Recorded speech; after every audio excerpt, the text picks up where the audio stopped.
si vous avez des connaissances techniques en développement de logiciels, vous êtes full intéressé par l'intelligence artificielle, suivez-nous puis embarquez dans la vague parce que ça va décoller dans les prochains temps.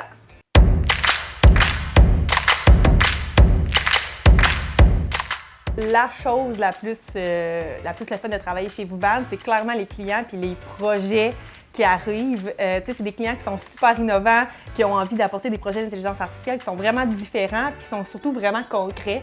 Fait que c'est pas, on tombe pas dans trop de la recherche appliquée, on va vraiment tomber dans des cas que des clients ils veulent avoir des projets à fort retour sur investissement, qu'on va concrétiser, qu'on va amener en production, qu'on va voir les résultats. Ce qui fait que notre job est unique chez VuBand, en fait, c'est qu'on va toucher vraiment une multitude d'entreprises différentes, puis qu'en peu de temps, on doit réussir à comprendre les enjeux de leur milieu, les enjeux de cette entreprise-là précisément, puis après ça, les enjeux du département même qu'on va attaquer.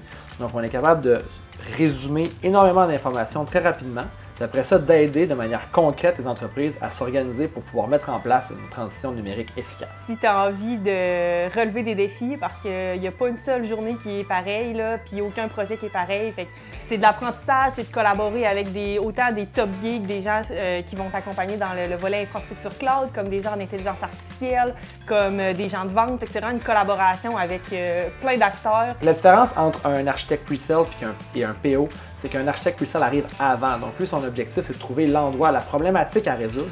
Après ça, de scoper l'ampleur, le coût, comment on va fonctionner, donc l'idée générale du projet pour qu'après, un PO puisse prendre cette idée-là, puis après ça, aller l'opérationnaliser, écrire les stories, parler avec les développeurs, puis mettre en branle le projet pour qu'il soit réalisé.